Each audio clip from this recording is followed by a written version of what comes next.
Bonjour à tous et bonjour à toutes. Nous sommes à nouveau présents aujourd'hui pour un nouveau live, un nouveau Facebook Live pour vous présenter une super conférence qui va toucher à la parentalité, à l'hérédité, à devenir parent quand on est FSH. Si vous vous rappelez bien, il y a quelques mois maintenant, à peu près 2 mois, je crois, en fin d'année 2020, on avait déjà fait un premier live avec nos deux invités qui sont Karine Nguyen et Frédéric Maguigné, qui sont dans le petit écran, dans la petite vignette. Donc, bonjour mesdames. Bonjour. Donc aujourd'hui, on va continuer sur la lancée de notre premier Facebook Live qu'on avait fait sur les modes de transmission de la pathologie FSH. On va continuer et on va aborder cette fois-ci la manière de devenir parent quand on est FSH ou quand on a peur de transmettre cette maladie à nos enfants. Donc, on va commencer par une petite présentation, un petit retour en arrière qui va vous présenter les arbres généalogiques et l'hérédité de la FSH, comment ça se transmet. Et puis ensuite, on abordera différentes thématiques qui vont être le dépistage prénatal, le dépistage préimplantatoire, voilà, toutes ces problématiques qui sont liées à la manière de concevoir des enfants dans le cadre de la pathologie FSH. Donc, je vois que Pierre nous a rejoint. Je ne sais pas si Pierre il veut dire 2-3 mots. Si ce n'est pas le cas, eh bien, on peut démarrer, Frédéric, avec ta petite présentation et quelques slides pour nous présenter l'hérédité dans la FSH. Ok, merci. C'est parti. Donc, tu vas entamer le partage. Je lance la présentation. On va disparaître et tu vas pouvoir parler. Je te laisse la main, du coup. Oui. Donc, bonjour à tous. Alors, en effet, je vais d'abord revenir sur les aspects de génétique clinique, l'hérédité de la FSHD, donc la dystrophie facioscapulo-humérale. Juste Karine ou Frédéric, si vous pouviez, si c'est possible, de monter un tout petit peu le son. Voilà, c'est ce que je viens de faire là. D'accord, je vais parler un peu plus fort aussi. Ouais. Donc, la dystrophie facioscapulo-humérale, c'est une pathologie d'origine génétique et héréditaire le plus souvent, qui est de transmission autosomique dominante. Donc, sur un arbre généalogique, la constitution des arbres généalogiques, c'est la base de la consultation de génétique.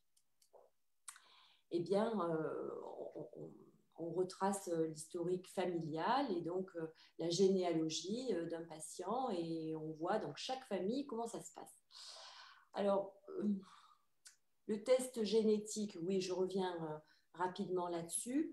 Le test génétique dans la FSHD est proposé dans différentes situations. Premièrement, un test à visée diagnostique chez un patient cliniquement suspecté d'avoir une myopathie FSH pour confirmer le diagnostic, si possible.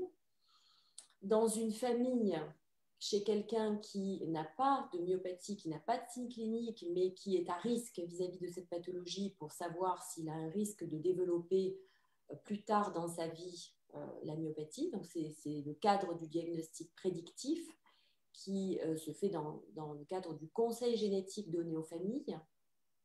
Et puis, le test à visée diagnostique en cours de grossesse, c'est-à-dire le diagnostic anténatal, le diagnostic prénatal, qui vise à chercher l'anomalie génétique chez un fœtus en cours de grossesse, en général, qui a un risque de 1 sur 2 d'hériter de l'anomalie génétique par son père ou par sa mère. Et puis, le test génétique peut se faire aussi dans le cadre d'une enquête familiale, plus pour étudier comment se transmet une anomalie génomique identifiée chez un cas index, aussi pour essayer d'aider à l'interprétation des variants génomiques qu'on a trouvés. Ça s'appelle une étude de la ségrégation, c'est-à-dire une étude de la transmission dans une famille d'un variant génomique. Et ça, c'est toujours un petit peu délicat parce que d'une part, ça nous aide à interpréter souvent un variant et d'autre part, il faut pouvoir encore savoir ce qu'on va dire aux familles, aux patients qui sont porteurs de ce variant. Est-ce que ça a une portée prédictive ou uniquement à visée d'interprétation des anomalies génétiques dans la famille? Donc, c'est une partie toujours un petit peu délicate. Alors, voilà, je reviens là-dessus. L'hérédité est autosomique dominante, ça veut dire qu'un sujet atteint de dystrophie FSH a théoriquement un risque sur 2 de transmission à chacun de ses descendants. Ça, c'est la règle de l'hérédité autosomique dominante, mais c'est plus compliqué que ça dans la FSH, puisqu'il y a de nombreux cas qui sont sporadiques, c'est-à-dire qui sont isolés. Un individu est atteint alors qu'il n'y a pas d'antécédent familial. En tout cas, quand on questionne les familles, les parents ne sont pas atteints, il n'y a pas d'autres cas dans la famille. Ça s'appelle un cas sporadique. Et ces cas sporadiques, ils sont dus en partie à ce qu'on appelle des mutations de novo, c'est-à-dire des anomalies génétiques qui surviennent chez un individu. Alors, ça survient à quel moment? Ça survient souvent dans un gamète parental, c'est-à-dire dans une cellule germinale, soit de la mère, soit du père, mais les deux parents constitutionnellement ne sont pas porteurs de cette anomalie, donc ils sont sains, ils n'ont pas de myopathie. Ça, c'est une mutation de novo. Les cas sporadiques sont dus aussi en partie à ce qu'on appelle les mosaïques somatiques, c'est-à-dire que l'anomalie génétique est présente dans une certaine proportion des cellules somatiques de l'individu lui-même qui va développer la maladie cliniquement. D'accord? Donc ça, ce n'est pas hérité, ce n'est pas une maladie qui est héritée. Ces cas sporadiques sont dus enfin à ce qu'on appelle les défauts de pénétrance ou la pénétrance incomplète de cette maladie. Pénétrance incomplète, ça veut dire des sujets porteurs de l'anomalie génétique qui ne développent pas la maladie. Donc, la pénétrance, on la donne en pourcentage en général pour une maladie ou pour une mutation aussi dans certains gènes. Là, pour la maladie plutôt, c'est-à-dire que c'est la proportion d'individus qui développent la maladie par rapport au nombre total d'individus qui sont porteurs de l'anomalie génétique. Et puis, cette dystrophie facioscapulo-humérale, elle est caractérisée par une expressivité variable. L'expressivité variable, c'est la variabilité de l'expression clinique. Par exemple, une maladie plus ou moins précoce, une maladie plus ou moins sévère entre des individus différents, y compris dans une même famille. Et ça, c'est très caractéristique de cette maladie. Alors, ça existe pour beaucoup de maladies dominantes, mais c'est vrai que dans la FSH, ça complique le conseil génétique parce que ça complique la prédiction à l'échelle individuelle dans une famille. Il est difficile de dire si un sujet est porteur de l'anomalie génétique, d'autant plus qu'il est jeune et qu'on fait les analyses tôt, quelle va être sa maladie, plus ou moins grave, plus ou moins précoce, ou plus ou moins modérée, tardive, voire pas de signes cliniques du tout durant toute la vie du sujet. Donc, voilà les caractéristiques qui font que le conseil génétique est difficile dans cette maladie. Je passe, puisque je viens de le dire. Je passe peut-être un peu, on avait vraiment développé l'aspect des mosaïques, on pourra peut-être y revenir s'il y a des questions, les mosaïques somatiques, les mosaïques germinales, c'est vrai que le diagnostic est essentiel pour le conseil génétique. Voilà, hein, je l'ai dit, la pénétrance incomplète, l'expressivité variable, le fait qu'il y ait des cas sporadiques avec de nombreux cas de mosaïques somatiques et parfois germinales aussi, complique le conseil génétique. Voilà, je passe peut-être là-dessus. Donc, sur cet arbre généalogique, je trouve qu'il illustre bien le problème. On a affaire à une maladie qui est le plus souvent quand même héréditaire de transmission autosomique dominante. Alors là, oui, on a une petite erreur. Petite erreur, mais c'est pour voir si tout le monde suit. Donc, sur cet arbre généalogique, effectivement, si on prend cet individu-là, donc cette femme, cette dame qui est atteinte, un sujet atteint a un de ses deux parents, le plus souvent, qui atteint. Non pas les deux, hein, puisque c'est une maladie dominante, un des deux parents est atteint. De la même forme que le sujet, que le cas index, dans une forme parfois plus modérée, et parfois est porteur de l'anomalie génétique sans avoir développé la maladie. Hein, c'est ce qu'on appelle la pénétrance incomplète. Donc, cet individu a un risque sur 2, théoriquement, de transmettre la maladie à chacun de ses descendants, qui est un descendant, 2, 3, 10 enfants, quel que soit le sexe de l'enfant. On démarre à 0. Pardon ? Le risque est de 50%. Le risque est de 50%. Voilà. Alors, Théoriquement, le risque théoriquement. est de 50% pour une maladie autosomique dominante de transmettre l'anomalie génétique majeure liée au phénotype. Comme dans la dystrophie facio-scapulo-humérale, c'est plus complexe que ça, puisque vous savez, ça on en a longuement parlé la dernière fois, qu'il n'y a pas une seule anomalie génétique majeure qui cause le phénotype, mais que c'est une combinaison d'anomalies génomiques qu'on peut plus ou moins diagnostiquer. C'est un peu plus complexe que ça. Mais on va dire que dans la majorité des cas, la transmission est dominante et que le risque théorique, il est de 50%. Sauf exception, sauf mosaïque, sauf variant génomique un peu plus complexe, etc. La petite précision, on parle de la FSH1. Alors, oui, dans la FSHD1, effectivement, voilà. qui représente quand même près de 95% des patients, elle est héréditaire autosomique dominante. Voilà. La FSHD2, l'anomalie du gène majeur de la FSHD2, du gène SMCHD1 dont on vous a longuement parlé la dernière fois, elle se transmet également en dominance. C'est un peu plus complexe au niveau de l'hérédité parce qu'il faut la ségrégation de deux anomalies génomiques. Vous vous rappelez, on vous en a parlé, la mutation du gène SMCHD1, mais aussi un haplotype permissif sur le chromosome 4. Je ne reviens pas dans les détails de ça, mais on considère... C'est un peu plus compliqué d'avoir la FSHD2 que de la FSHD1 en termes de transmission. Oui, le risque héréditaire est plus compliqué et c'est d'ailleurs pour ça qu'on est très embêté au niveau du conseil génétique et parce que c'est un petit peu casse-gueule, entre guillemets, et que donc, le conseil génétique, c'est compliqué parce qu'on a des sujets en face de nous, en consultation de conseil génétique, qui sont en général jeunes, en bonne santé, parfois des parents pour leurs enfants également, qui vont venir demander une prédiction, en fait. Les gens ne veulent pas savoir s'ils sont porteurs de variants génomiques. Ils veulent savoir s'ils ont un risque d'être malades. Maintenant, plus tard, est-ce qu'ils risquent d'avoir la maladie? Est-ce qu'ils risquent de l'avoir de façon grave ou pas? C'est ça la question clinique qui domine. Donc, pour répondre à cette question, c'est très compliqué. Voilà, c'est très compliqué parce bien sûr, on se base sur les données moléculaires, mais les données moléculaires, on ne connaît pas bien. On vous l'a dit, ça, on ne connaît pas bien. Et donc, faire une prédiction basée sur des données moléculaires qui sont souvent incomplètes parce qu'on ne fait pas des analyses exhaustives et on ne connaît pas tous les déterminants génomiques dans cette pathologie, c'est compliqué. Donc, la prédiction du phénotype, elle est compliquée.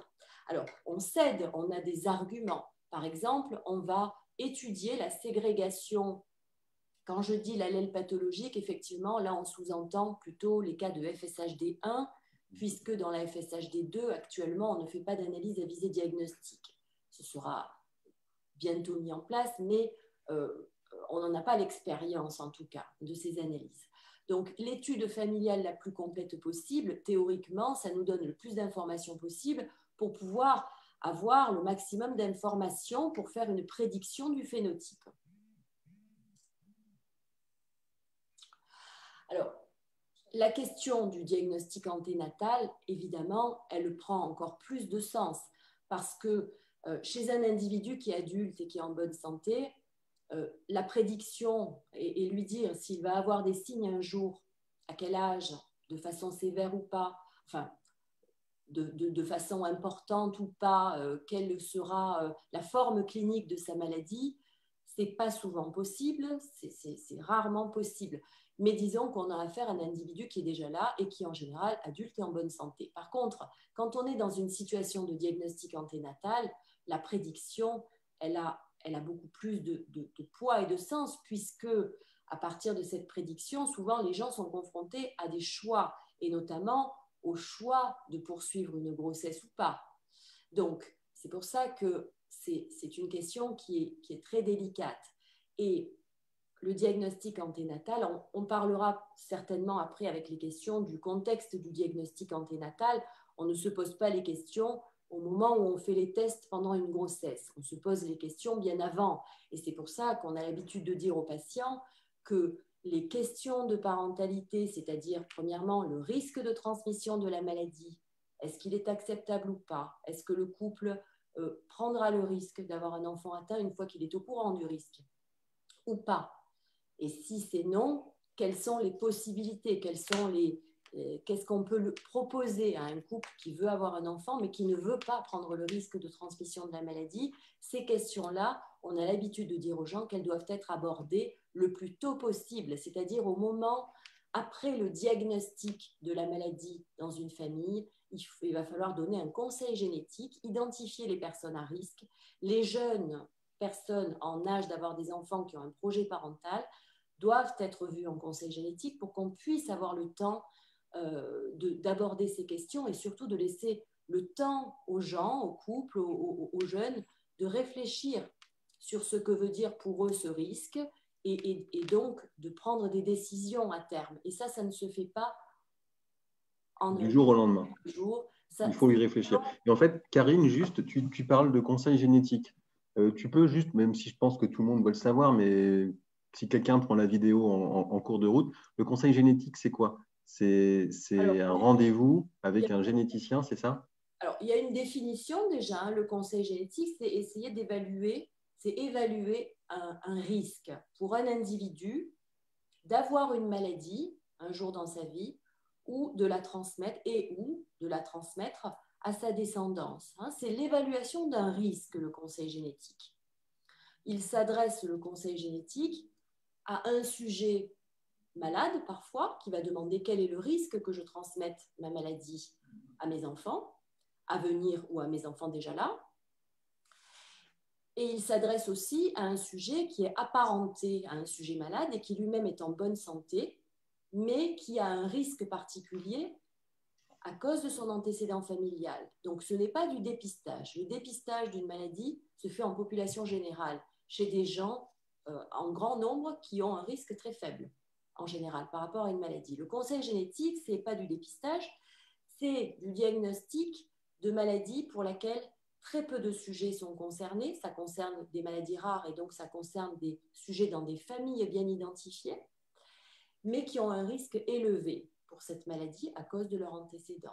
Donc avec une suspicion a priori de potentiellement être atteint. On va juste, entre guillemets, confirmer l'atteinte ou non. Alors après, le conseil génétique, il y a plusieurs étapes. Premièrement, on essaye de déterminer un risque a priori. Donc ça, c'est par rapport à la famille et par rapport au mode d'hérédité connu de la maladie. Dans la myopathie FSH, on sait que c'est autosomique dominant. Donc on va pouvoir dire, par exemple, le risque théorique est de 50%. Et ensuite, on va bien sûr pas en rester là. On va se baser sur les données moléculaires, sur les analyses génétiques pour essayer d'affiner ce conseil génétique en fonction, bien sûr, des analyses moléculaires.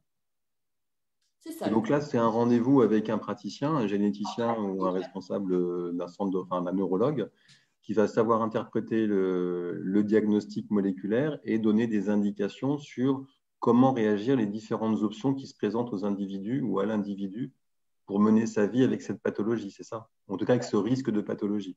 Oui. Le conseil génétique, spécifiquement, c'est notre spécialité. C'est la spécialité des généticiens. Ce n'est pas la spécialité des neurologues. Bien sûr, s'il s'agit de dire 50% de risque de transmettre, tous les médecins qui connaissent un minimum la FSH peuvent le faire.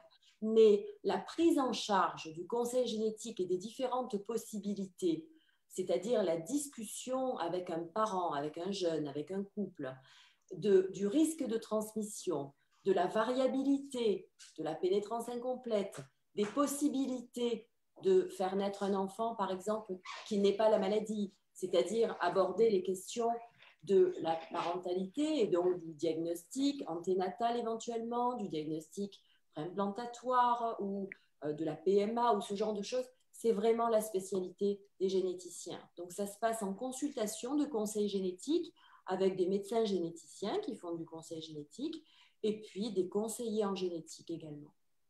Je me permets une petite incise là aussi. Bonjour à tous, désolé de mon retard.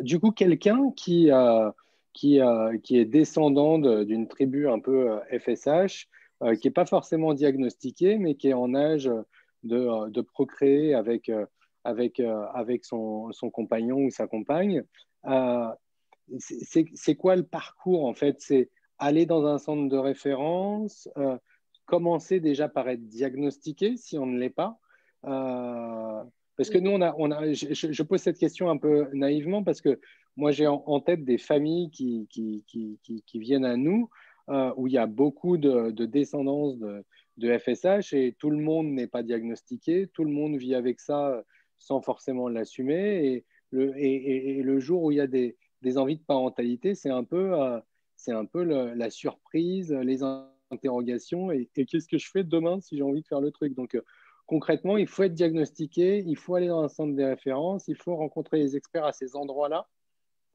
Alors, c'est très important ce que tu dis, Pierre, parce qu'effectivement, on ne réfléchit pas à ça au moment où il y a une grossesse en cours.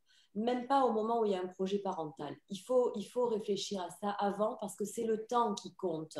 Dans la prise de décision, qui sont des décisions difficiles pour les gens, avec des enjeux importants, il faut prendre le temps de réfléchir. Donc, en fait, quand il y a une famille avec un nouveau cas, un diagnostic de myopathie FSH. Ce diagnostic, d'ailleurs, chez un patient atteint, est fait souvent par les neurologues. Alors, ça dépend un petit peu des centres, mais quand on a la chance d'avoir un centre de référence avec des neurologues spécialisés dans la pathologie, le diagnostic, il est fait en général par le neurologue qui prescrit l'analyse génétique et qui confirme la maladie, éventuellement. Ensuite, on travaille en collaboration avec les neurologues. Donc, le patient, souvent, il est vu par un généticien un petit peu à distance pour qu'on identifie, nous, sur l'arbre généalogique, etc., les sujets qui sont à risque vis-à-vis de cette pathologie. S'il y a des sujets jeunes qui sont en âge d'avoir des enfants, on va les voir. Alors, le diagnostic prédictif chez quelqu'un qui a 20 ans, 25 ans, 30 ans, qui n'a aucun problème de myopathie, qui ne se plaint de rien, mais dont on sait qu'il a un risque d'être porteur de l'anomalie et de développer un jour, on va l'informer. Le conseil génétique, il n'est pas directif, il est informatif. Donc, il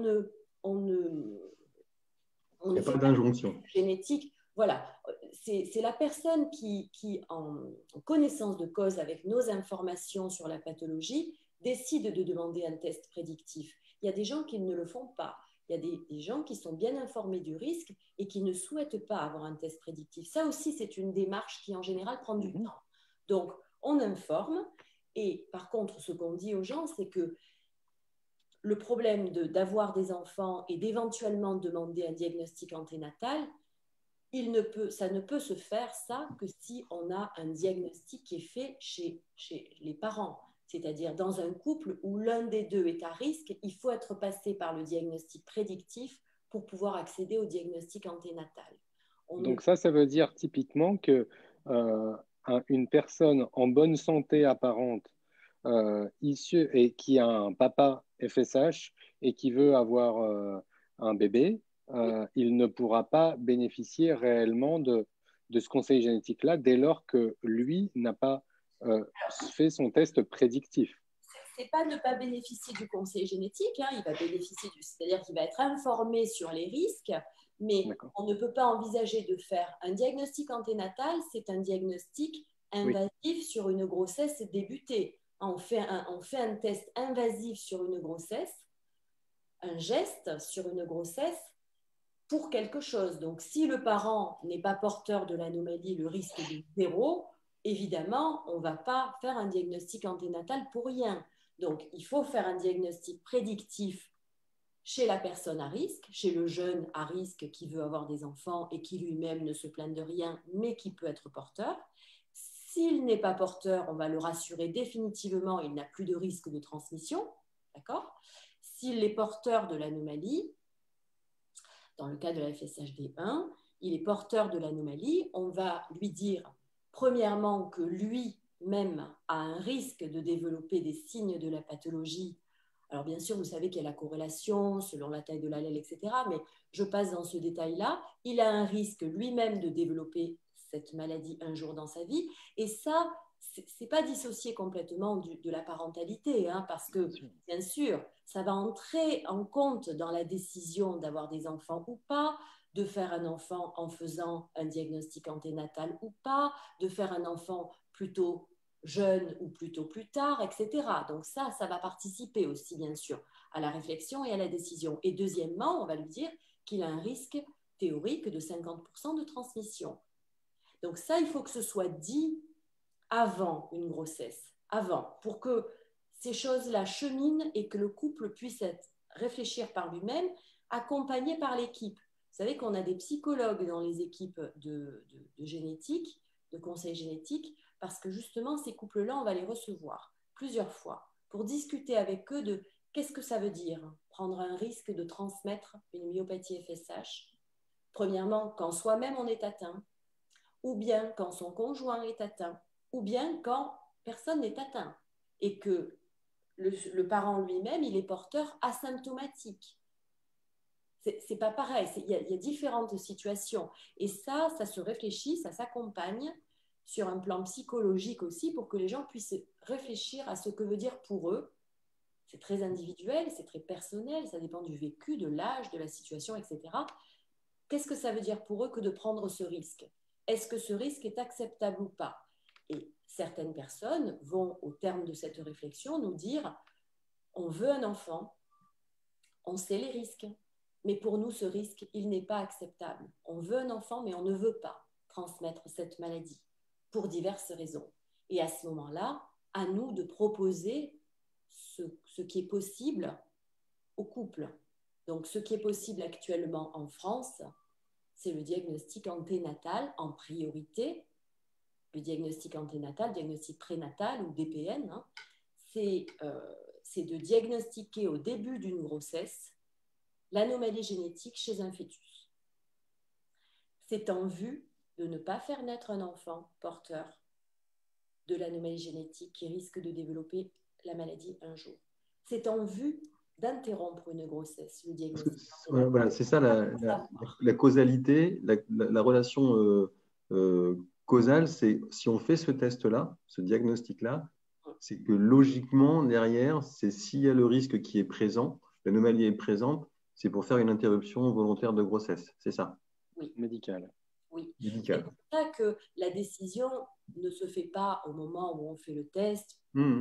La décision, elle est prise avant. Alors, bien sûr, il y a des gens qui peuvent changer d'avis. Ça nous arrive régulièrement, des couples qui pensent qu'ils ne veulent pas faire naître un enfant avec l'anomalie.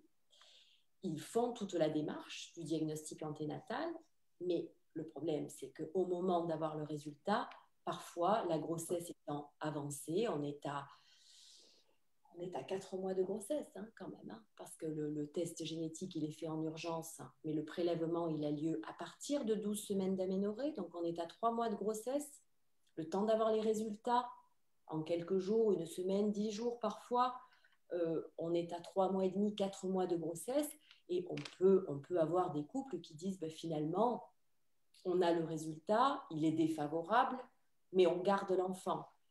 Évidemment que ça reste quand même un choix possible, mais ce n'est pas vraiment souhaitable pour deux raisons.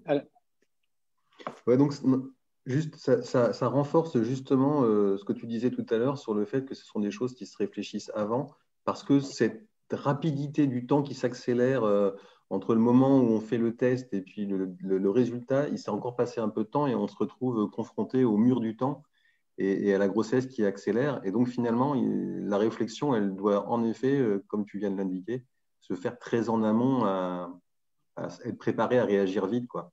C'est très important. Et ça, les psychologues vraiment nous le rappellent tout le temps. C'est le temps qui fait que la décision vraiment accompagnée, réfléchie, le cheminement, alors c'est jamais simple quand même. C'est jamais simple, c'est une démarche qui est difficile et le diagnostic prénatal en lui-même, c'est très compliqué. L'interruption médicale de grossesse, c'est toujours quelque chose qui est vécu douloureusement et qui est toujours quand même un traumatisme. Mais plus c'est anticipé, plus c'est réfléchi, plus la décision est assurée par une réflexion accompagnée et longue, et mieux ça se passe.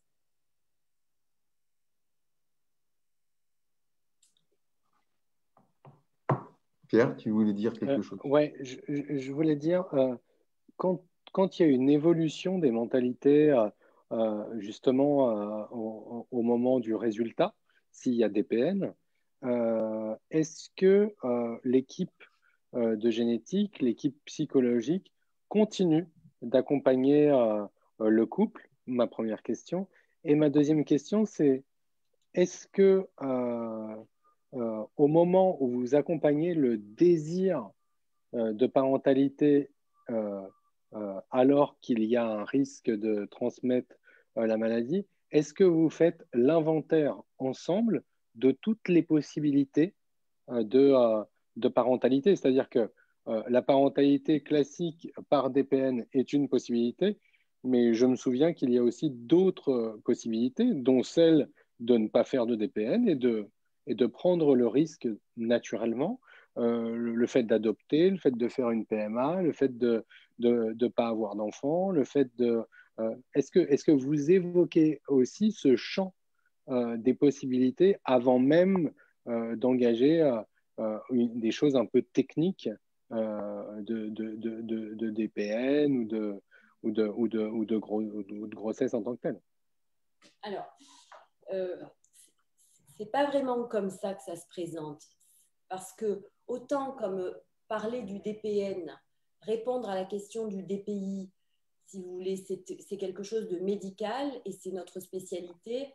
Le choix ou pas d'avoir un enfant ou recourir à l'adoption, c'est plus une question individuelle, personnelle, si vous voulez. Donc, l'intervention du médecin est moindre.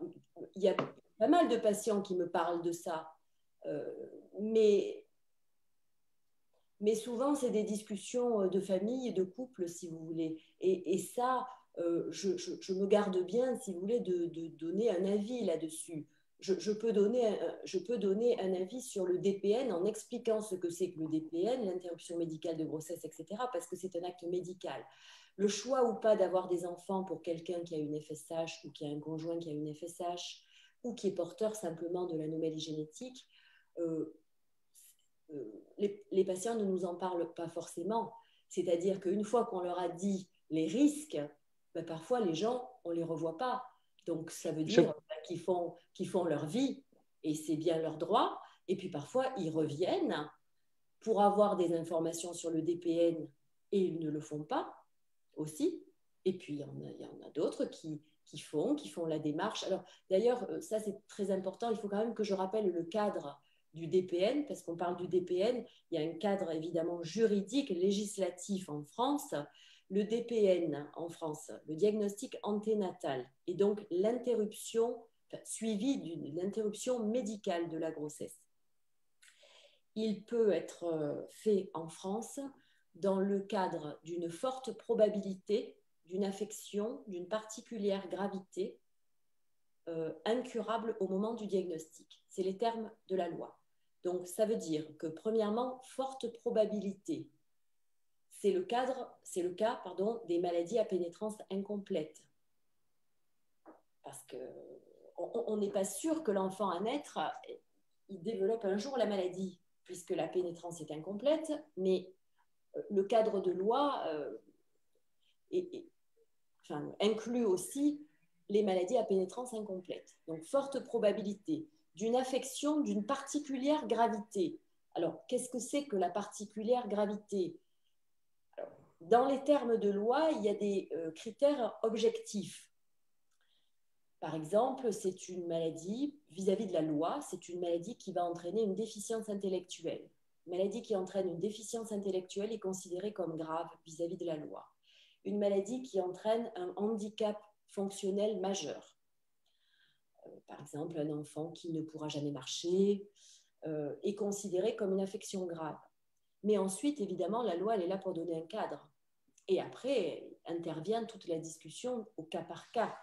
Donc, la particulière gravité dans la FSH, c'est une notion très délicate, puisque la FSH est extrêmement variable, qu'il y a des formes sévères de myopathie FSH, par exemple les formes infantiles qui, heureusement, sont rares parmi tous les cas de FSH, les formes précoces infantiles, mais il y a aussi la forme classique qui est plutôt une maladie de révélation plus tardive, il y a toutes les formes très modérées de FSH. Donc, est-ce que ça rentre dans le cadre de la particulière gravité?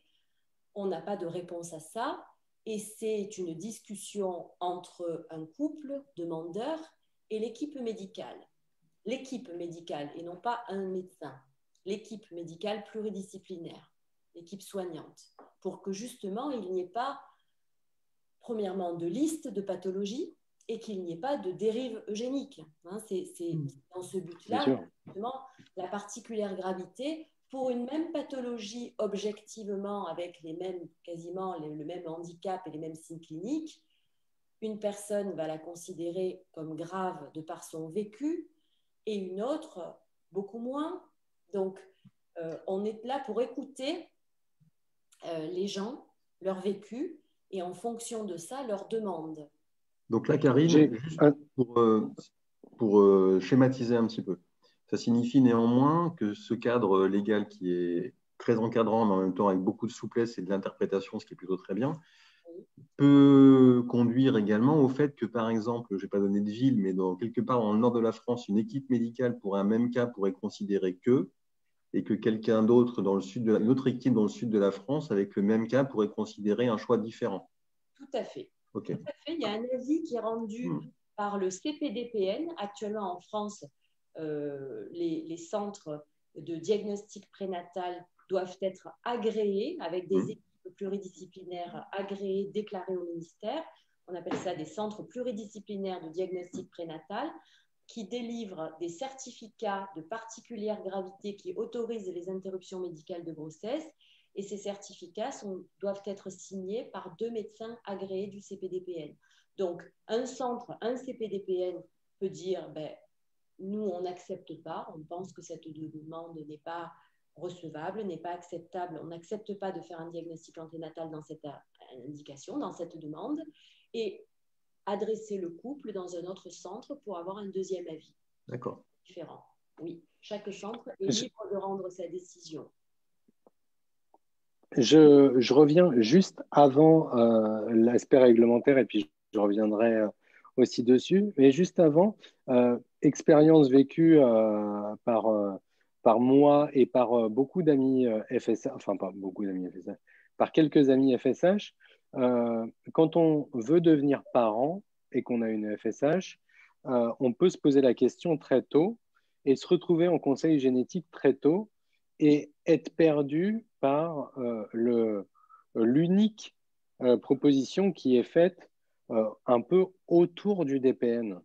Et moi, je me souviens qu'il y a des expériences autour de moi, et même mon expérience, qui me dit que c'est compliqué quand on a 22 ans et qu'on se pose du bout des lèvres cette question-là en famille et avec ce conseil génétique, c'est compliqué de percevoir le champ des possibles. C'est-à-dire, oui, il y a le DPN, mais il y a aussi le fait de faire les choses naturellement et d'engager du risque.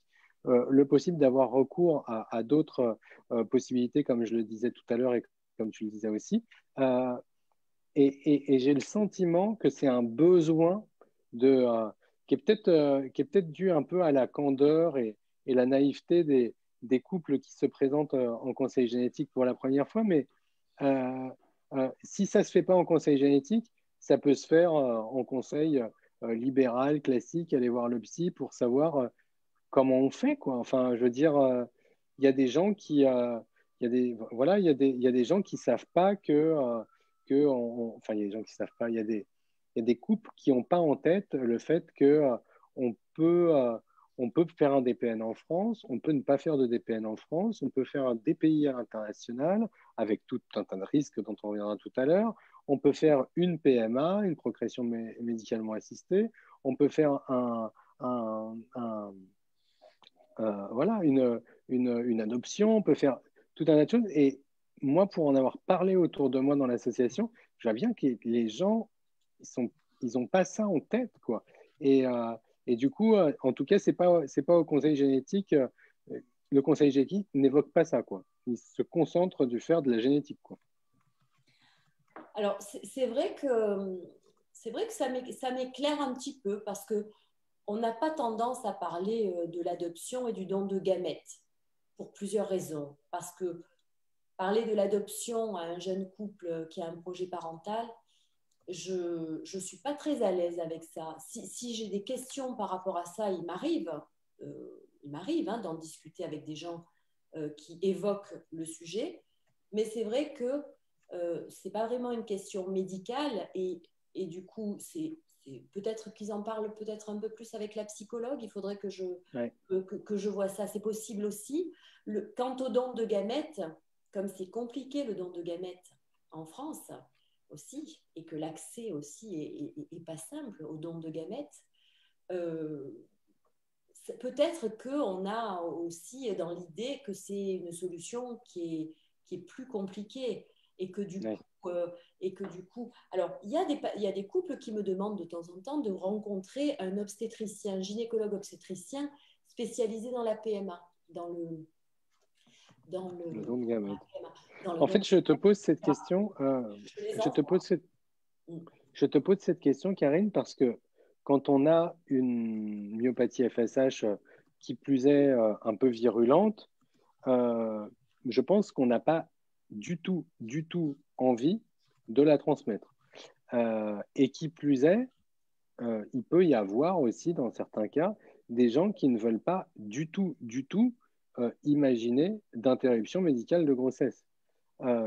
Et dans ce cas-là, typiquement, est-ce qu'il faut pas avoir d'enfant? Ou est-ce qu'il faut avoir un enfant d'une manière alternative? Je pense que c'est un sujet qui est vachement intéressant parce que les gens qui sont, je pense que c'est valable plus pour des gens qui ont des myopathies FSH très agressives et qui les collent bien dans le fond du fauteuil roulant, mais c'est important quand même de dire aux gens, vous avez une myopathie FSH, vous ne voulez pas du tout la transmettre et c'est votre droit. Mais si vous ne voulez pas la transmettre, il n'y a pas que le DPN, parce que c'est vrai que le DPN, comme tu le disais très bien tout à l'heure, c'est quand même une mécanique clinique, psychologique de couple individuel qui est très, très forte. Et c'est pour ça que moi, je me pose la question d'ouvrir un peu le champ des possibles, et évidemment en toute neutralité, en disant voilà ce qui se passe quand il y a des gens qui viennent et qui ont le même cas que vous, quoi. C'est juste pour ça que j'évoquais ça. Et la petite question que j'avais sur la réglementation, c'est cette équipe pluridisciplinaire dont tu parles qui prend la décision et qui conseille collectivement le patient. Est-ce qu'il y a un représentant d'usagers ou de malades au sein de ce conseil ou c'est un conseil qui est purement médical? Alors, médical et paramédical. Il y a des gynécologues obstétriciens, des généticiens, des sages-femmes, des psychologues, conseillers en génétique. On peut être amené à demander l'intervention de spécialistes d'une maladie, comme par exemple un neurologue, parce que le problème, c'est que les gynécologues obstétriciens ne connaissent pas forcément toutes les pathologies qu'on va voir au CPDPN. Donc, par exemple, on peut demander à un neurologue spécialisé de venir discuter de la gravité de la maladie, qui n'est pas bien connue par les gynécologues, même parfois par les généticiens, parce que ça dépend des centres où on est. Et il n'y a pas de représentant des patients. Par contre, le patient lui-même ou le couple peut demander, ça on en informe au cours de la consultation de conseil génétique quand on aborde le DPN et le CPDPN, on le dit au patient, le patient ou le couple peut assister à la discussion sur son cas lors de la réunion du CPDPN. C'est possible. En pratique, il y a très peu de gens qui nous demandent de venir, mais ça nous arrive. Voilà. Le couple peut demander de venir assister à la discussion et de participer à la discussion du CPDPN. Alors, moi, ce que je veux dire quand même, c'est que quand je vois en consultation de conseil génétique un couple ou un patient pour discussion et demande d'un diagnostic prénatal, quand un couple me fait une demande, c'est moi qui porte la parole du couple, à condition évidemment que cette demande, je l'ai accompagnée et qu'elle soit bien réfléchie, hein, c'est-à-dire que je les ai vus plusieurs fois, ils ont rencontré la psychologue, ils ont bien compris les enjeux et ils font cette demande de diagnostic prénatal. C'est moi qui porte la parole du couple, c'est-à-dire que je vais plutôt avoir tendance à représenter, j'ai tendance à représenter le couple et le patient au moment du staff du CPDPN et à à faire en sorte d'apporter les arguments qui vont aider à ce que la décision prise par le CPDPN soit celle que souhaite le couple. Même si ça reste une discussion, bien sûr, c'est fait pour ça, hein, pour pas qu'il y ait un médecin qui décide, mais je porte la parole du patient. En fait, c'est bien ce que tu dis parce que là, il y a un commentaire auquel j'ai réagi, quelqu'un qui disait que c'était les médecins qui décidaient au final et que ça lui paraissait hallucinant. Moi, je disais simplement que ce n'était pas si hallucinant que ça, puisque derrière, il y a quand même une conséquence médicale lourde. Mais ce que tu indiques est super intéressant, c'est que finalement, tu es le porte-parole, quelque part, de la voix du patient à faire entendre au milieu d'un collège de médecins ou de paramédics, quoi. Donc finalement, tu es un médecin ou un membre du corps médical qui porte la voix du patient. Donc le patient, il n'est pas forcément, il n'est pas entendu, quoi. C'est quelqu'un qui porte sa voix normalement. Voilà. Ce n'est pas le tribunal. On essaie quand même que la demande du patient soit le plus en accord avec la décision du CPDPN. Mais c'est quand même quelque chose de complexe. Bien sûr. Par exemple, il peut y avoir une réponse négative sur une demande d'un couple et au final, on s'aperçoit que le couple est rassuré par le couple peut être rassuré par un refus du CPDPN parce que ça va conforter justement et ça va légitimer la décision parce que c'est la décision de l'équipe médicale et que finalement le couple nous dit, hein, ils nous disent parfois on est content que ce soit passé comme ça parce que justement c'était la bonne décision. Donc c'est complexe. Hein. En fait, tout à l'heure, au début, je disais on n'allait pas faire de la consultation en ligne parce qu'en effet, il y a le secret d'alcôve qui se passe entre des patients et un médecin dans le bureau. Là, on est sur un cadre global où on dit comment les choses se passent, on ne les juge pas, on dit juste que voilà, que ça se passe comme ça. Donc, à ceux qui nous écoutent et qui nous lisent, qui lisent des commentaires, derrière, finalement, ce n'est pas parce que c'est des médecins qui prennent la décision que ça va à l'encontre des patients et ce n'est pas forcément le patient qui aurait pris la meilleure décision pour lui-même. Là, comme tu l'indiques, le soulagement peut apparaître aussi d'une décision contraire à ce qui était souhaité initialement. Donc, c'est beaucoup plus complexe que simplement je veux que ce soit un oui et que si j'avais le oui, finalement, ce serait plus dramatique que si j'ai le non. Donc, non, comme on est sur des choses très subtiles, la génétique, tout ça, on ne peut pas réagir en disant c'est normal, pas normal, c'est comme ça, pas comme ça. C'est beaucoup plus fin et plus subtil que ça. Et après, en plus, ça dépend aussi du fait qu'on est confronté ou pas. Alors après, j'imagine qu'il y a plein de gens qui font des commentaires qui ont été confrontés, mais c'est leur expérience intime. Donc voilà. Et donc, on était sur DPN, mais il y avait d'autres. Alors, je pense qu'on n'a pas fini le DPN, mais il y a d'autres techniques ou d'autres analyses possibles pour le dépistage, etc. Il y a le DPI. Est-ce que le DPI, ça existe en France? Est-ce qu'on peut le faire dans le cadre de la FSH, voilà, typiquement? Alors, je pense pas, non. Je pense pas qu'en France. Alors, j'avais regardé un petit peu pour remettre ces données à jour, mais je pense que vraiment, on saurait si certains laboratoires le proposaient. En tout cas, je vous en avais dit un petit mot la dernière fois. On avait fait une étude il y a plusieurs années de ça avec l'équipe de Montpellier pour essayer de voir si la faisabilité du DPI dans la myopathie FSH. Alors, je rappelle que le diagnostic pré-implantatoire consiste en fait à une sélection d'embryons conçus par une fécondation in vitro avec un diagnostic unicellulaire sur un embryon de 8 cellules. On va ponctionner une cellule unique et faire un diagnostic direct sur une cellule unique. Et ensuite, les embryons qui sont sains et qui donc n'auraient pas l'anomalie sont réimplantés dans la cavité utérine. Donc, le problème du DPI, déjà en dehors de la dystrophie FSH, c'est que c'est une technique de procréation médicalement assistée qui est très complexe. Et c'est le DPI en lui-même. Alors, il y a la FIV, bien sûr, qui fait que la FIV a un taux de réussite qui est ce qu'il est, mais après, il y a le DPI en lui-même, c'est-à-dire le diagnostic unicellulaire direct. Et ça le taux de réussite du DPI, il est faible et il est stable depuis depuis maintenant plus de 10 ans du DPI, il est faible et il ne s'améliore pas. C'est dû à la complexité de la technique. Donc, le DPI... Est-ce qu'on connaît les chiffres, justement, juste à peu près, globalement, genre?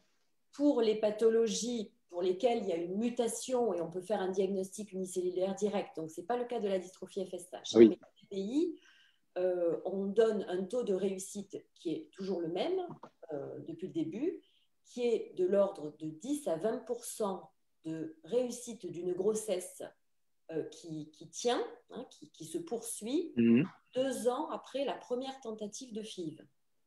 Oui, donc ça veut dire 3-4 FIV potentiels pour arriver à entre 10 et 20% de réussite d'une grossesse qui ne mènerait à aucune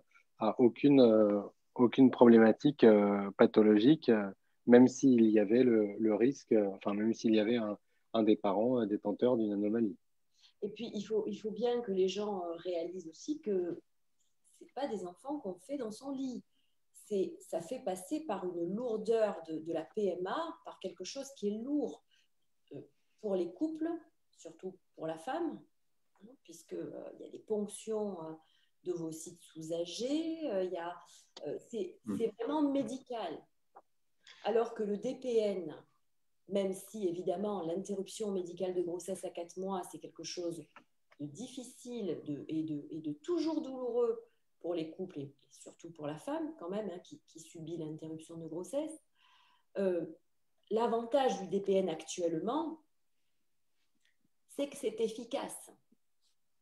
Le DPI, le taux d'échec est trop important pour qu'on puisse dire aux gens, on a vu des couples, nous, si vous voulez, qui sont en DPI depuis des années et qui finalement laissent tomber et des femmes qui tombent enceintes naturellement après avoir passé des années en DPI.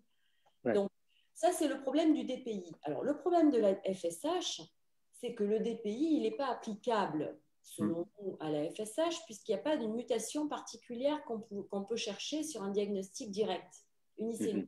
Le problème, c'est que l'anomalie sur le chromosome 4, on ne peut pas aller la chercher directement. Et donc, on avait fait, nous, une étude avec le docteur Mouna Barat de Montpellier pour étudier la faisabilité du DPI indirect avec des marqueurs du chromosome 4. Et en fait, le problème, c'est que le DPI indirect, il y a un risque d'erreur lié à la recombinaison de cette région en plus du chromosome 4 qui recombine, qui était de l'ordre de quelques pourcents. Et on s'était dit, vu la lourdeur du DPI, faire passer les couples par le DPI pour la FSH avec au final un risque d'erreur de l'ordre de 5%, on trouvait que ce n'était pas acceptable. Mais je sais que c'est proposé. C'est proposé, il me semble, en Belgique actuellement. J'avais entendu parler de l'Espagne aussi. Après, je ne suis pas exactement au courant de ce qui est proposé dans les centres en Espagne ou en Belgique. Mais voilà, ça peut être fait de cette façon-là, le DPI indirect. Je trouve, pour ma part, mais alors ça, c'est mon avis, que ce n'est pas tout à fait raisonnable parce que dans la balance, il y a une technique lourde de DPI, un risque d'erreur trop important pour moi. Voilà, je trouve que lancer les couples là-dedans... Et puis, après, bon, les mosaïques, les de novo, mosaïques par exemple, ça fait, tu l'estimes à combien le pourcentage? C'est-à-dire que tu prends une cellule sur 8, mais si cette cellule, elle n'est pas porteuse des trucs, tu prends encore, enfin le risque, il est encore multiplié, quoi. C'est-à-dire que tu passes à travers de tout en ayant l'impression d'avoir tout fait. Notre pathologie, elle a quand même en plus cette petite particularité-là, quoi. C'est qu'on ne déclare pas forcément sur les mosaïques, on ne déclare pas forcément à l'instant zéro, quoi. Oui, mais un embryon qui aurait une mosaïque somatique, on ne va pas arriver au DPI, puisque un cas de mosaïque somatique, il est de novo. Donc, on ne va faire en DPI que des... Tu as raison, j'ai des bêtises, autant pour moi. Non, mais c'est pas une bêtise, hein, c'est pas simple. Hein, tout ça, c'est la première fois en 3 ans qu'on a une bêtise de Vincent. Merci. Non, pas du tout. C'est pas une Je reviens. Au contraire, hein, c'est vraiment le risque héréditaire qui est compliqué dans cette pathologie. Je me permets de rebondir là sur le DPI. Du coup, il faut bien avoir en tête quand même quelque part l'avantage, l'inconvénient. Et merci de ton avis médical et aussi personnel. C'est très important qu'on puisse ressentir aussi les choses de cette façon-là. Mais le DPI, sur le papier, si tout marche bien dans tous les sens, dans tous les bons pays qui le font, etc., ça permet d'avoir un enfant sans anomalie génétique alors qu'un des deux parents l'a. Mais pour en arriver là, il y a des séries de probabilités et surtout des séries d'opérations médicales et cliniques qui sont très pesants et surtout un facteur de risque de se tromper. C'est bien, si on récapitule, c'est à peu près ça, Karine. Alors, oui. Actuellement, techniquement, pour nous, ce n'est pas possible de le proposer, déjà. Oui. Après, quand c'est possible pour d'autres pathologies où il y a des mutations, le DPI pose le problème de la lourdeur technique et du faible taux de succès. D'accord ? Voilà. Maintenant, les indications du DPI en France, au point de vue législatif, ce sont les mêmes que les indications du DPN. C'est-à-dire qu'on ne considère pas en France actuellement, vis-à-vis de la loi, qu'on peut faire plus de DPI pour plus de maladies que ce qu'on ferait de DPN. Vous me suivez ? On pourrait dire, le DPI, c'est une sélection d'embryons in vitro. Donc, on peut l'étendre à plus de pathologies que ce qu'on pourrait proposer en faisant des interruptions médicales de grossesse. Ce n'est pas actuellement comme ça qu'est vu le DPN, le DPI en France. Actuellement, ce sont les mêmes indications, c'est-à-dire que pour toute pathologie qu'on considère grave et incurable et pour laquelle on pourrait accepter une demande de DPN, théoriquement, on peut accepter une demande de DPI, mais pas plus. Voilà. Ça changera, hein. C'est-à-dire que là, c'est un problème aussi de choix de société. Donc là, je vous dis actuellement, mais c'est des choses qui évoluent, bien sûr, hein, avec la société qui évolue. Hein. Très bien, c'est très clair. On passe peut-être à quelques questions, Vincent. Mais tout à fait. Je pense notamment à la question de Sabrine, qui est très intéressante. Est-ce qu'on peut faire un DPN en France quand on est étranger?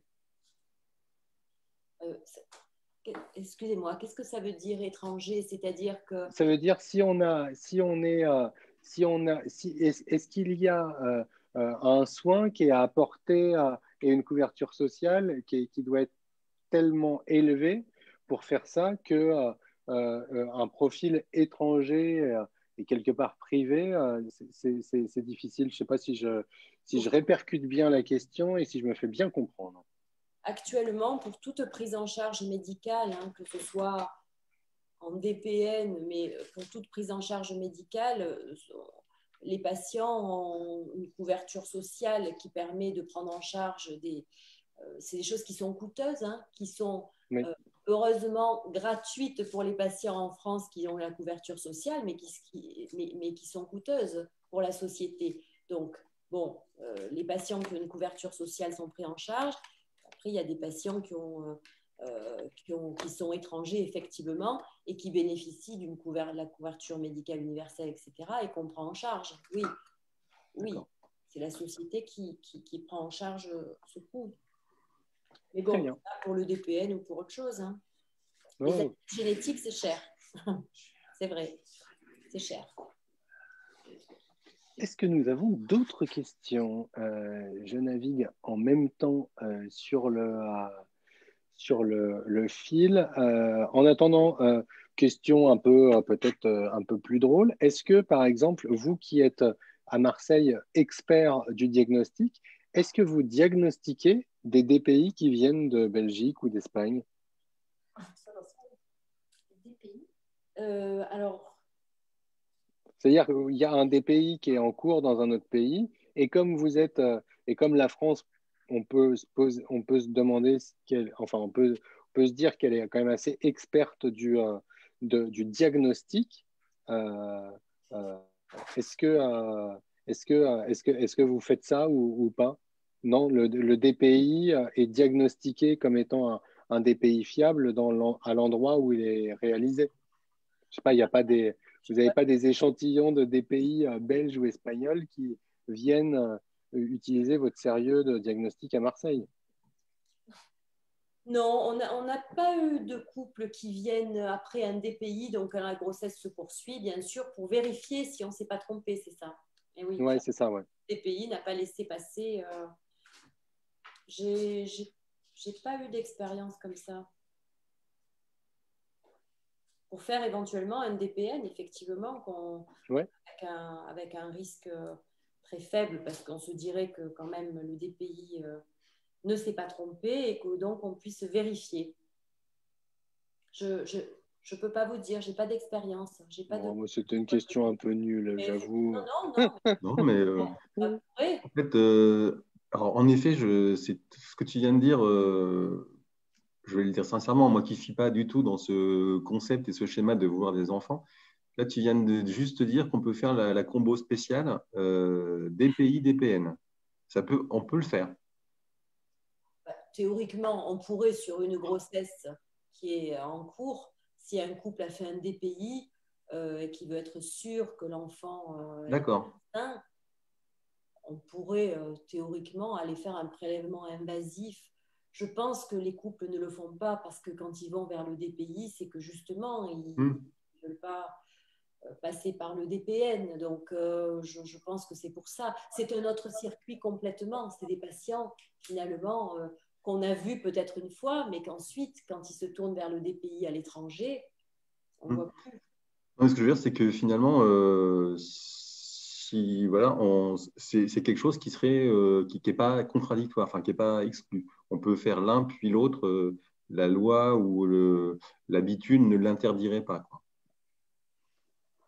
Ah ben non, Ok, non, parce que d'accord. si on avait un couple à risque, on pourrait faire un DPN. Ouais, mais là, on est dans le cas de FSH, par exemple, pas forcément d'une maladie, je ne sais pas, Non, pour la létale FSH, ou autre. Ok, d'accord, très bien. FSH, il n'y a rien qui pourrait nous l'interdire si un Ok. couple venait nous demander un DPN Après un DPI. et qui nous raconte ou pas son DPI. Ou... D'accord. Oui, évidemment, il resterait en effet le fait de dire comment c'est arrivé, en effet. Ok, très intéressant. J'ai parcouru les commentaires et bon, a priori, il n'y a pas d'autres questions. Il y avait quelque chose, comme tu disais, Vincent, une remarque et une émotion quand même très intéressante liée au fait qu'on peut avoir le sentiment que ce choix est fait par les médecins et pas par le patient. Ça ne veut pas dire que c'est vrai, ça ne veut pas dire que c'est aussi binaire que ça, mais on peut avoir cette émotion-là quand on est parent. Et ce que nous a dit Karine, c'est que effectivement, le conseil génétique essaye d'accompagner ce choix collectif pour pour le bien du couple et du patient. Mais c'est vrai que je soutiens indirectement la personne qui a dit ça. C'est pas facile quand on se retrouve nez à nez avec un ou deux experts en génétique à dévoiler des questionnements, des interrogations, des ambitions, des envies, alors qu'on ne sait rien et qu'on veut tout quelque part. C'est pour ça quelque part aussi que je posais la question de est-ce qu'il y a des malades qui, à un moment donné, vous aident à affiner ou parfaire une petite prise de décision parce que vivre avec cette maladie dans ces conditions-là, avec ces impossibilités-là, avec ces incapacités-là, et avoir le sentiment de remettre sa décision à un corps médical, c'est pas facile, même si c'est pas véritablement la réalité, et même si Karine nous l'a très bien expliqué, c'est vrai que c'est pas facile. Moi, pour mon expérience perso, j'ai dû, j'ai dû me lever de ma chaise. À l'époque, je pouvais le faire. J'ai dû me lever de ma chaise et prendre ma femme sous le bras et claquer la porte du, du, du, du, du bureau dans lequel j'étais parce que j'étais pas prêt, parce que j'ai pas entendu les beaux mots, parce que j'ai eu, comme dit Léa, je sais plus comment la personne s'appelle sur le commentaire, parce que j'ai eu le sentiment qu'on répondait pas à mes questions et qu'on allait faire un choix à ma place. Et ça, c'est vrai que faut aussi le comprendre, c'est-à-dire il faut que les patients comprennent les médecins et les experts qui ont un savoir qui est important pour prendre une décision, mais il faut aussi quelque part que les médecins comprennent les patients que vivre avec cette maladie-là, surtout quand elle est bien coquinette comme on l'aime, en fait, et qui plus est avoir un projet de grossesse, ça nous met dans un état émotionnel ouais, ça nous met dans un état émotionnel qui est pas simple et je pense que les vérités sont très très éloignées de ces moments qu'on vit entre médecins et entre patients. Et c'est pour ça que je me dis que ça serait bien aussi d'ouvrir le champ des possibilités parce qu'on est tellement paumé et on se retrouve tellement, enfin moi je dis mon expérience, je me suis tellement retrouvé à faire, ok, donc SOAT c'est DPN hors note, quoi. Il n'y a pas de, il y a pas de, il y a pas d'autre truc, quoi. Enfin, je pensais qu'on allait me dire à ce moment-là, bon alors, monsieur Lorient, effectivement, vous êtes un peu bancal sur les bords, mais vous allez être un super papa, etc. Donc, le truc classique, procréation, dans le lit, puis éventuellement DPN, et puis éventuellement IMG ou pas IMG. Et je trouvais que c'était... Enfin, moi, j'avais été perdu par ce seul tunnel et ce seul chemin qui était proposé. Après, je le comprends parce que c'est là qu'est votre expertise, c'est là qu'est votre accompagnement, et c'est là que vous êtes le plus performant pour bien nous accompagner, que ce soit cliniquement ou psychologiquement. Ça y est, c'était ma petite parole du moment. Mais merci Pierre. Bon, ça ne m'est pas étranger ce que tu dis. Je comprends très bien et j'en discute très souvent. Et je sais, je sais comment ça peut être perçu de votre côté, du côté des patients, cette prise de pouvoir, entre guillemets, du corps médical qui décide au final et qui rend une décision. Mais vraiment, c'est pour ça, je pense, qu'il faut avoir affaire à des gens qui connaissent bien la problématique et qui ont une expérience clinique de la problématique. Parce qu'on sait aussi qu'il n'y a pas mieux placé que la personne qui souffre de la maladie et qui vit la maladie, dans la personne ou la famille, pour savoir ce que c'est que la maladie et que le vécu, il est très important. Il y a beaucoup de gens qui nous disent « mais moi, je ne veux pas pour mon enfant ce que j'ai vécu moi. Moi, je veux... » C'est très complexe, selon que ce soit la personne ou le conjoint. C'est très complexe de décider de faire une interruption de grossesse pour un enfant qui a la même maladie que soi-même ou que son conjoint. C'est des choses qui sont très, très délicates et il faut rester modeste, c'est-à-dire qu'on essaie d'accompagner les gens, mais il n'y a pas mieux que les gens pour savoir ce qu'ils vivent, ce qu'ils veulent, ce qu'ils ne veulent pas. Et parfois, il faut savoir aussi détecter un petit peu, c'est pour ça que l'expérience compte beaucoup, il faut savoir détecter des demandes qui ne sont pas des vraies demandes. Oui, absolument. Voilà, il faut savoir aussi avoir un petit peu... Donc, le temps nous aide, la pluridisciplinarité nous aide quand même, parce que la psychologue, elle va voir des choses que moi, je ne peux pas voir, que ce n'est pas mon métier, et que je ne veux pas... Voilà, que je ne sais pas... Tout ça fait qu'on essaie d'accompagner le mieux possible la décision qui est toujours difficile, dans un sens ou dans l'autre. On le sait.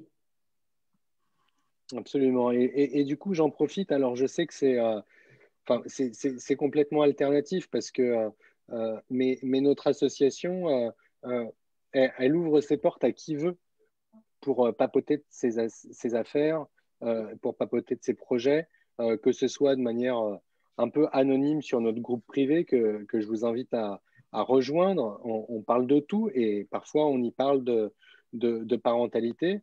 Et puis, dans un registre encore plus bienveillant et personnel, on a un groupe d'accueil privé qui est animé par Réjeanne et qui est une personne fabuleuse et qui peut tout à fait vous écouter, vous mettre en relation avec des malades qui ont eu telle ou telle expérience. Et évidemment, ça ne vaut pas un conseil génétique en institution, mais ça permet d'évoquer quelques questions, en toute bienveillance avec quelqu'un qui s'est peut-être posé les mêmes questions il y a 5 ans, il y a 10 ans, il y a 15 ans, il y a 20 ans. Et du coup, ça permet en toute transparence de, voilà, d'évoquer ses émotions. Donc, n'hésitez pas à rejoindre notre groupe privé qui s'appelle Vivre avec la myopathie FSH. C'est l'instant placement produit. Désolé. N'hésitez pas, voilà. Maintenant qu'on a fait connaissance et qu'on est en contact et que j'hésiterai pas à en parler systématiquement aux patients que je vois en consultation. Et vraiment, on n'a pas d'expertise et d'ambition particulière, mais on a une petite zone de convivialité et de bienveillance qui s'appelle accueil@amifsh.fr. Et à cette adresse, vous pouvez vous détendre comme vous le sentez. Sur le groupe privé, vous pouvez vous détendre comme vous le sentez. Ça fera des petites mises en relation ou pas. Ça fera des petites informations ou pas. On fait même des petites mises en relation avec les experts en disant bah, il y a quelqu'un qui a eu un problème là, est-ce qu'il ne pourrait pas être consulté par tel expert, etc. Donc vraiment, n'hésitez pas. Groupe privé Vivre avec la myopathie FSH et l'adresse email accueil@amifsh.fr. C'était l'instant publicité. Désolé, merci. Karine, j'ai une demi-question, ou Frédéric, l'une ou l'autre. Enfin, j'ai 2 questions, mais que je vais résumer en une seule. Donc, ça fait une demi-question. Ça n'a rien à voir avec… hein, oui, j'ai un calcul mental un peu déficient. J'ai 2 questions concernant est-ce qu'on peut dépister la FSH avant 18 ans? Un diagnostic génétique FSH avant 18 ans. C'est quoi qui permet de le faire? On est bien d'accord. Chez quelqu'un, chez un jeune, un enfant ou un adolescent asymptomatique qui ne se plaint de rien, qui a risque de 50% pour la FSHD1, d'accord? Est-ce qu'on peut faire le test génétique? Alors, effectivement, et c'est bien de finir là-dessus parce que ça, on n'en a pas parlé, c'est très important. Il y a un cadre législatif aussi, un cadre de loi pour le diagnostic prédictif des affections à révélation tardive. C'est-à-dire que la loi dit que s'il n'y a pas de bénéfice thérapeutique immédiat pour le sujet lui-même ou pour sa famille, on n'autorise pas le test génétique prédictif chez le mineur. S'il n'y a pas donc de signe clinique. Non. Voilà. Le diagnostic prédictif chez le mineur, sous-entendu donc le mineur asymptomatique qui n'a pas de signe clinique, le diagnostic prédictif n'est pas autorisé en l'absence de bénéfices thérapeutiques immédiats pour lui ou pour sa famille. C'est le cas pour la FSH. De la FSH. A contrario. Ce n'est pas possible. Maintenant, on fait des exceptions à cette règle-là parce que la FSH, c'est quand même, dans une majorité des cas, une maladie pour lesquelles il y a quand même des signes cliniques qui apparaissent souvent chez le grand adolescent ou chez l'adulte jeune, même quand il n'y a pas de plainte fonctionnelle, premièrement, et qu'on se dit qu'il y a la question de l'orientation professionnelle, de l'orientation sportive chez les enfants, et que par exemple, un enfant de 14 ans qui dirait qu'il veut être pompier professionnel ou qui veut faire un métier un petit peu physique, de force, on se dit que peut-être qu'il y a un bénéfice, non pas médical, mais personnel, à ce qu'on sache son statut, parce que s'il doit s'engager dans quelque chose et risquer d'être handicapé par quelque chose dans 10 ans, peut-être que c'est lui porter bénéfice que de faire les tests. Donc, ça se discute au cas par cas, en fonction de la situation. Donc, si je fémise un petit peu, s'il y a à minima une suspicion de signes cliniques, on peut envisager, ou alors s'il y a des signes cliniques, oui, le test il sera fait, le diagnostic sera fait. S'il y a une suspicion plus ou moins avérée de signes cliniques, on peut l'envisager. Mais c'est à la discrétion de l'équipe médicale qui suit, tout à fait. Et toujours en discutant avec les Toujours, enfants toujours. en âge de comprendre. Non, mais en fait, c'est ça qu'il faut rappeler, parce qu'en effet, tout à l'heure, Pierre et moi, en fait, on est le good cop et le bad cop, hein. Pierre est dans l'émotion et moi, je suis dans la réflexion, donc on se complète bien.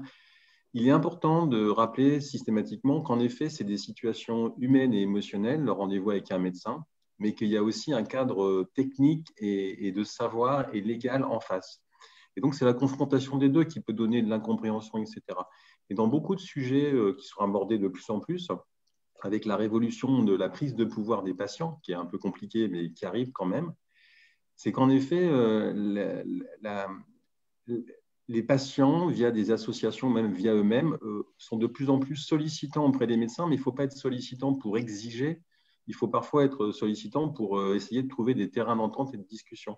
Et notamment autour de la génétique, où il y a un grand fossé qui sépare la vision patient de la vision médecin, qui est très technique et normale. Et donc, en fait, il y a des projets qui sont en cours de maturation et qui décident, enfin, qui vont permettre sans doute que les médecins aient une meilleure compréhension de la vision patient et notamment de plus souvent adresser les patients à des associations parce que c'est un relais qui va devenir indispensable. Les médecins, c'est normal qu'ils ne connaissent pas les 3000 pathologies qui leur sont présentées quand on fait un diagnostic génétique, quoi. Ça paraît évident de savoir les subtilités de comment réagir pour des gens qui ont des pertes fonctionnelles au long de leur vie, plus ou moins graves, plus ou moins importantes. Voilà. C'est normal qu'ils ne sachent pas. En revanche, ce qui est important, c'est que les médecins comprennent qu'il y a des associations et qu'il faut qu'ils disent allez voir ces associations pour que vous compreniez mieux ce qu'on vous a raconté. Parce qu'on sait aussi, et c'est important qu'on le sache, Pierre, tu disais tout à l'heure, tu as eu un voile au moment de l'annonce ou de la confrontation avec le médecin. Grosso modo, sur ces moments de tension très émotionnels pour les patients dans des consultations médicales, on sait que les patients ne retiendront que 10% de ce qui s'est dit. Absolument, bien sûr. Donc, de facto, le patient ressort frustré et déçu et parfois en colère. Mais finalement, c'est logique et normal. Le truc, c'est moi, que… c'était très salutaire Oui, pour bien moi, sûr. Oui, finalement, de faire ça. Et tu as raison de le signaler, d'autant plus à 20-25 ans, tu entends ce que tu as envie d'entendre et tu t'énerves en quatrième vitesse. Et quand tu as la possibilité de te lever de ta chaise, tu te lèves de ta chaise et tu t'en vas. Mais c'est pas forcément bien et constructif, mais c'est salutaire comme démarche. C'est-à-dire que moi, ça m'a ouvert des portes que de réagir comme ça. Et ça m'a permis d'aller voir ailleurs, et ça m'a permis d'avoir un conseil génétique ailleurs, et ça m'a permis de faire plein de choses. Ça nous a permis de faire plein de choses. De toute manière, il faut aussi se détendre. Des cons, il y en a partout. Des gens cool, il y en a partout. Non, mais voilà, je dis ça un peu grossièrement, etc. Mais il faut aussi vivre avec ses émotions. Il faut aussi vivre avec sa confiance, sa certitude, ses incertitudes. Et puis des fois, quand on a le sentiment de rencontrer pas la bonne personne, mais c'est pas grave. Mais moi, je te rejoins aussi, Vincent, sur le fait que quand on passe la porte d'un spécialiste, d'un praticien hospitalier, il y a des choses derrière. C'est pas juste une spécialité pour une pathologie, pour une prescription, etc. Il y a un truc, il y a une législation, il y a une organisation, il y a des protocoles, il y a des méthodologies et il faut les avoir en tête. Et je termine juste en disant que justement, chez AgniFSA, dans notre association, on ne veut pas promouvoir tel ou tel labo, tel ou tel CHU, etc. On veut juste promouvoir l'information, le savoir, parce qu'on pense que c'est le meilleur moyen d'être un cool malade, c'est d'avoir ce savoir-là. Et je me souviens peut-être de la meilleure association du monde qui s'appelle ACT UP, qui disait dans les années 80, le savoir est une arme, n'oubliez pas de sortir armé, parce que c'est cette conscientisation qui va nous permettre de vivre cool, quoi, et de vivre intéressé et intelligent face à des situations de bipolarité extrême, les pour, les contre, etc. Donc, je te rejoins totalement, Vincent. Donc, il faut que les médecins s'évangélisent et évangélisent leur… Enfin, voilà, en fait, le truc, c'est que les associations, elles doivent devenir des relais nécessaires aux praticiens pour dire, je ne sais pas tout, je vous donne des conseils, mais je connais une association ou des associations qui peuvent vous aider à comprendre votre pathologie ou les enjeux qu'il y a derrière. Et je crois qu'en fait, c'est ce travail-là qui est fait dans pas mal de choses en France, avec le plan génomique 2025, des choses comme ça.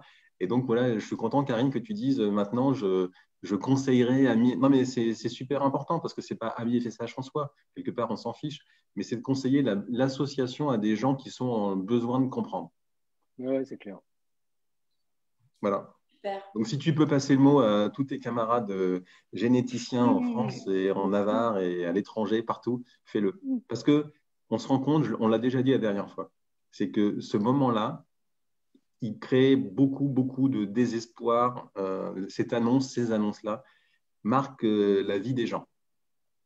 Et donc, c'est important qu'il y ait plus que simplement la technique et le côté professionnel qui est obligatoire et qui est indispensable et qu'on ne peut pas retirer à un médecin. Mais il faut qu'il y ait le plus produit derrière, pour parler comme Pierre. Je te donnerai des cours si tu veux. Non, c'était un super live. C'était vraiment bien. C'était un sujet qu'on avait à cœur de présenter. Et le fait que Karine et Frédéric, vous soyez nos experts pour ce sujet-là, c'était vraiment hyper sympa, hyper intéressant et hyper gentil. Merci beaucoup. Donc, on avait dit 1 heure et on a fait 1h30. Donc, voilà, il faudra plus nous croire. Nous sommes une association qui n'a pas de parole. C'est ça. Merci encore 1000 fois. Aussi énormément parce que l'échange, il est vraiment dans les deux sens. Et, très riche et très dynamique, informatif pour moi, pour ma pratique, etc. Donc, c'est vraiment, j'en retire beaucoup, comme la dernière fois. Je vous remercie. On vous embrasse. Super. Merci à vous. Prenez soin de vous tous. À bientôt. Au revoir. À bientôt. Au revoir. Ciao.